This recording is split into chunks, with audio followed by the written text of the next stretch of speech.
It's my honor now to recognize our speaker for this evening. The Honorable Judge Synenberg is with us. Joan is a graduate of Mayfield High School, where she was recently inducted into the Hall of Fame. She received her bachelor's degree at Cleveland State, where she volunteered with community reentry and worked as a social worker at Cuyahoga County Jail. Her alma mater, Cleveland Marshall Law School, honored her with their Outstanding Alumnus Award in 2009. Following law school, Judge Synenberg opened an office and developed an active criminal and civil trial practice. 16 years later, in 2005, the governor appointed Judge Synenberg to the Cleveland Municipal Court.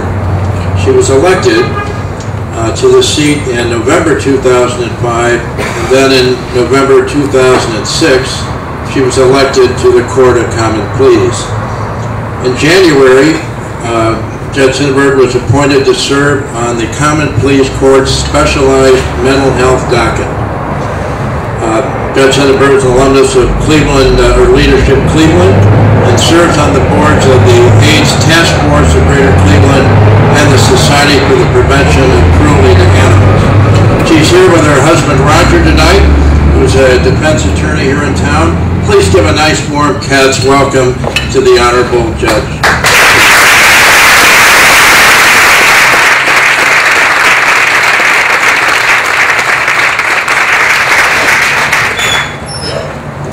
Ladies and gentlemen, good evening. It is a pleasure to be here. It's a joy to see each and every one of you on this beautiful day. Dick, thank you for your kind words and that warm introduction. I truly appreciate that. And thank you, Dick, for being a great example of how just one person can make a difference in so many lives, which is what CATS is all about, too. But let's talk about Dick. Some time ago, Dick was trying to find a way to make his holiday meaningful. It was his first Christmas Eve alone. He found a way. Dick loaded his Mustang with stuffed animals and delivered them to patients at Charity Hospital on his maiden voyage of his tour of good cheer. In giving, he received so much, and a tradition began. And here, 25 years later, Dick and his 30-plus volunteers have brought smiles to the faces of tens of thousands of people in need by delivering presents and toys and clothes in his ongoing tour of good cheer. It's gone national, too. Thank you, Dick, for starting a legacy of caring and giving.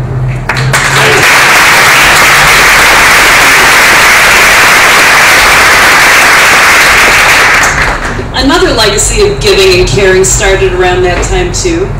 In 1990, two dedicated people, Roxanne and Dan, in a little space at St. Alexis Hospital, later St. Michael's, created a very special place where people could get help for all sorts of problems.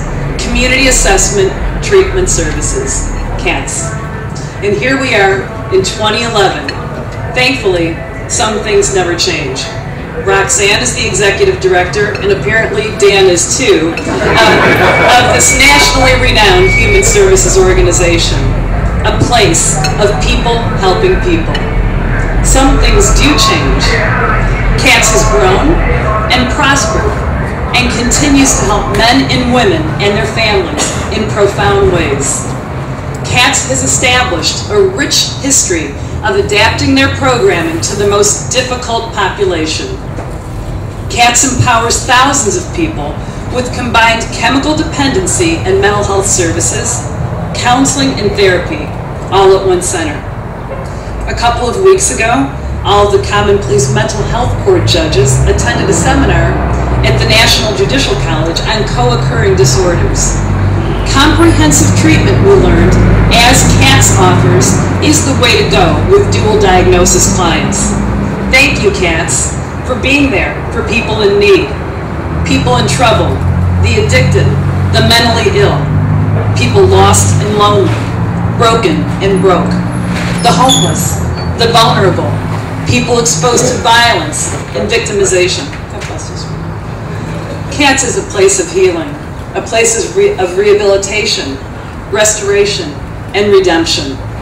And it's under Dan and Roxanne's leadership that men and women in our community can seek a second chance and prosper. And I too would like to thank and recognize Roxanne and Dan for their contribution.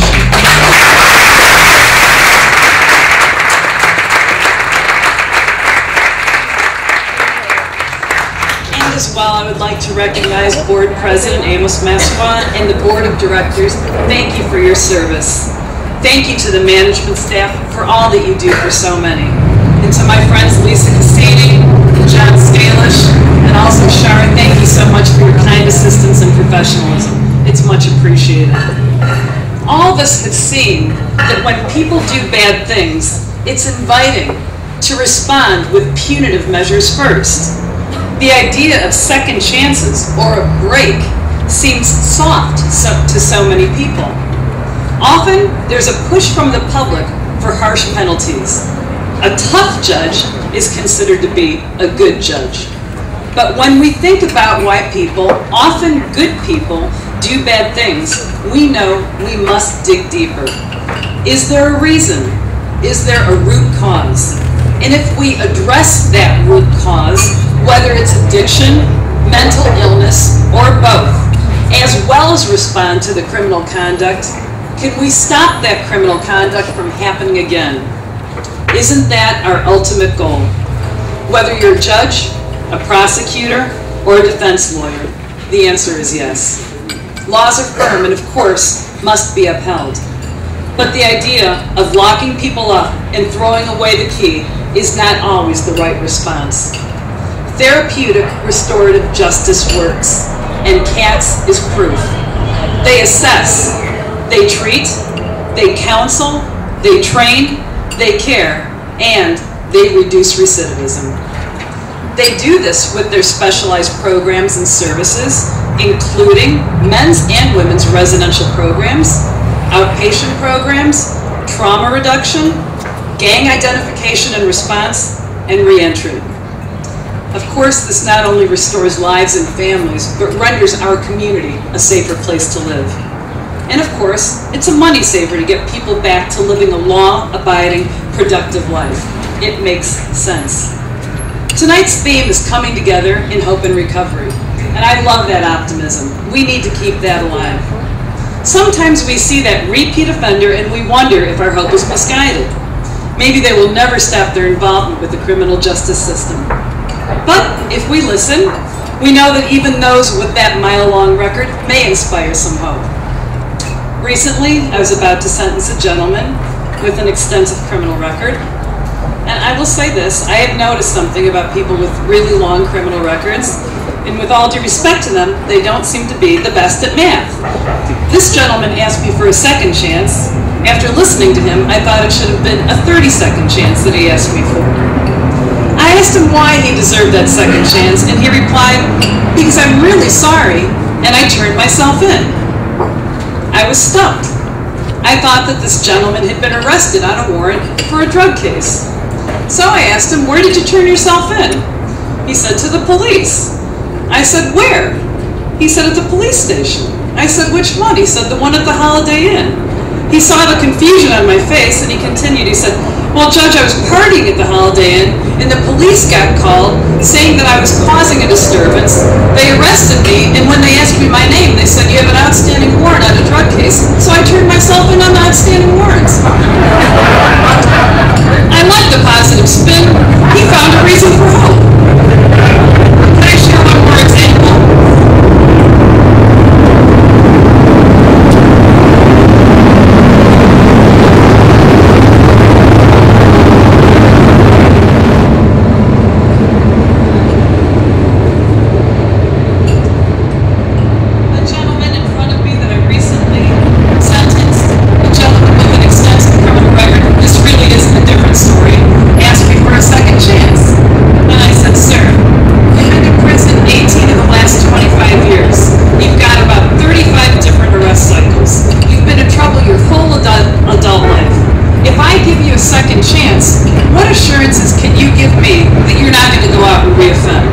And he said, about 80%.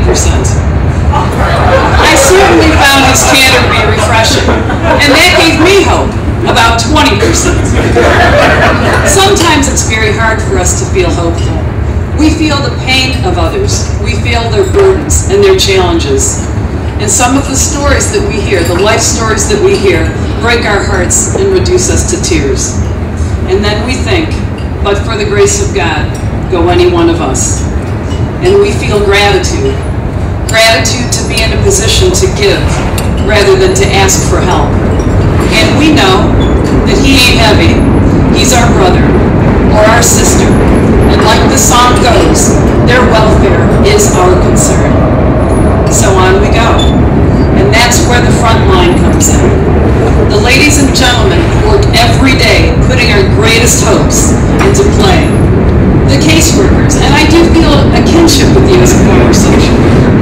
The resident assistants, the counselors, and from our court, our probation officers, our task officers, we have our drug court treatment team and some personnel. My bailiff, I've got to introduce John, Vermel, Veronica, Jess. We have a number of people here, and without all of you, we certainly couldn't do what we do. These are the unsung heroes. Let us please say thank you.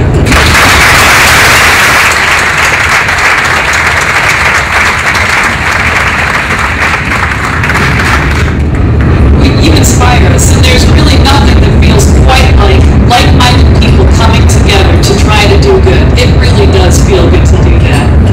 And we know that the optimism that you have is right. We know that people helping people works. CATS got right on board last fall with Fugitive Safe Surrender, another program about people helping people. For 4 days, fugitives could turn themselves in at a safe place, Mount Zion Church. There, they could meet with a lawyer, get in front of a judge, and clear their warrants. Consideration was given for their surrender. It was an honor to serve on the steering committee. I'll mention Judge Adrian did as well. And also, it was an honor to chair the Social Services Subcommittee. The approach of Fugitive Safe Surrender, like the approach in CATS, was holistic. We figured that if someone was willing to take that first step toward positive change, we wanted to help them take the next steps too. And that's where our community partners played such a compelling role. Again, thank you to CATS. A fugitive at this program could address their mental health issues, substance abuse issues, educational needs, homelessness, and even receive a medical exam from volunteer physicians who are on site. And in those 4 days, 7,431 fugitives surrendered, representing approximately 1/3 of the fugitives in our area.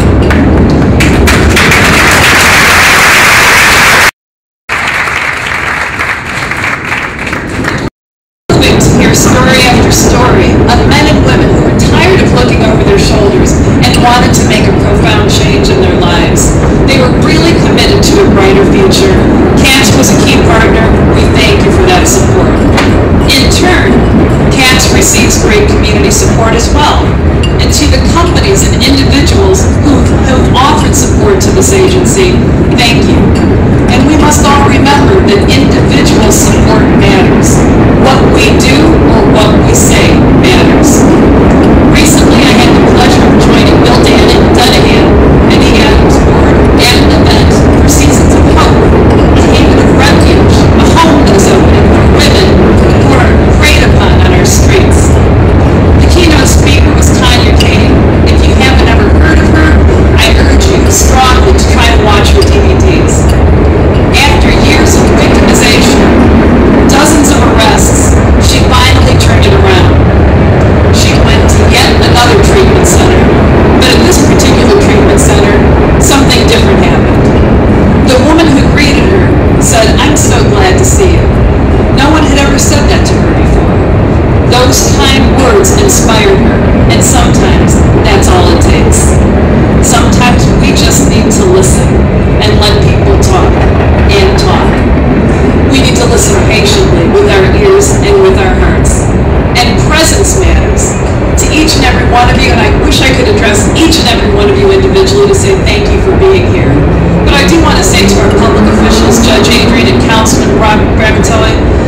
It's so good to see you, and it's an honor to have you present here this evening. It means a lot. To the Slavic Village Development Corporation, you're to be commended for your ongoing civic commitment. Thank you for that. The Neighborhood News has long celebrated the success of this neighborhood. I understand that they are here, and I wanted to say thank you as well. In so doing, you show that you care, and we are happy to have you present this evening. To all the community activists who care about quality of life issues, safety issues, and the welfare of the marginalized, thank you for making a difference. It feels like a particularly unkind cut when a community like this opens their hearts and arms to others and are then victimized by the criminal conduct of those very people they try to assist. Recently, I received a touching letter from a burglary victim. This young man appeared in my court, which he followed up with a letter, and I'd like to share just a portion of that letter with you. Thank you for your kind words about my community, which, as you pointed out during the proceedings, is home to a number of community outreach organizations that help the poor, the indigent, the hungry, persons with mental illnesses and disabilities, persons struggling from the effects of substance abuse, broken homes, domestic violence, and troubled youths. My family and neighbors take pride in the good work that has been done for so many people. Even as the neighborhood is gradually gentrified over the decades, the service has not waned. We should continue working to do more to serve the disadvantaged persons who need a hand and who seek help as an alternative to turning to crime. This was a victim in a burglary case. What a gracious young man, and no matter what they took from him, they did not take his heart. Let me be clear. Restorative justice is not necessarily for everybody. It doesn't always work. Some people belong in prison. In my estimation, prison is the appropriate response for an offender who's not amenable to community sanction. It is the right place for a violent person who poses a threat to the safety of the streets we share.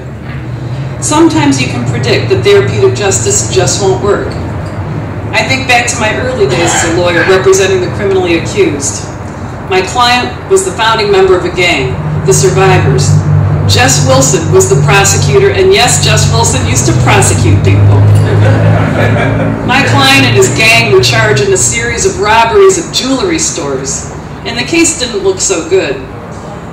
The defendants, as they were apprehended by the police, were tossing trays of rings out of the car window. Their images were on video surveillance at these different jewelry stores, and when the gang clubhouse was searched, a number of scrapbooks of the crimes were seized and confiscated. Ultimately, some of the gang members went to prison, some didn't.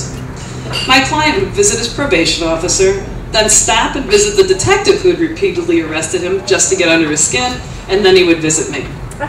On one visit, he said, "I have a wonderful surprise for you tomorrow, Joan. Are you going to be in your office?" I said, "Yes." He said, "All I need to know is your ring size." And at that point, I was not encouraged that my client was going to change his ways. Multiple cases and recorded FBI conversations later, my client wound up sentenced to a lengthy federal prison term for a drug case. He arrived and promptly picked up a new case in prison for which he received more time. But Jess, you'll be happy to hear that Adrian recently wrote me a letter. He met a girl. I don't know. I didn't ask any questions. And he wants me to perform the nuptials. But here's a fact, ladies and gentlemen. More often than not, restorative justice does work. Statistics back that up, and this is a part of the legacy of CATS. In 1996, CATS collaborated with the Cleveland Municipal Court. The presiding judge today is here, that's Judge Adrian, for the pioneering drug court under the caring tutelage of the former presiding judge of the Cleveland Municipal Court, Larry Jones, a personal hero of mine. This collaboration restored and saved hundreds of lives and kept scores of people from being labeled a convicted felon. And we know how tough it can be to have that convicted felon label. Try competing for a job with a non-felon.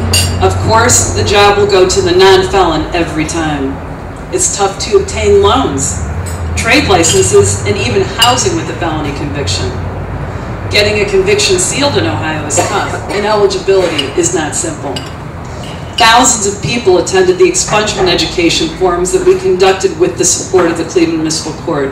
And one thing we all know, We cannot ignore those who are desperately trying to get their lives back on track. Our patience gets tried every day by people who have no patience, people who are ungrateful, people who are non-compliant.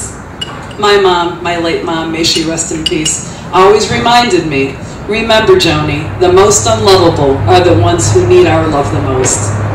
It was very hard when she unexpectedly passed. We were very sad. One of the first people there to offer a shoulder to cry on, with her husband and with her children, was my friend and colleague, Anita Laster-Mays. Judge Mays was here earlier with her boys. You may have seen her. They had to leave. But certainly I can tell you this about her. You're not going to find a more sensitive and kind woman. She certainly knew what to say and how to say it. And she did for me what Cats does for so many. She lifted me up. Judge Mays assumed Judge Jones' spot on the Cleveland Municipal Court Drug Court after Judge Jones was elected to the Court of Appeals, and it's been a terrific fit. Common Pleas also has a specialized drug court docket with Judge Mattia.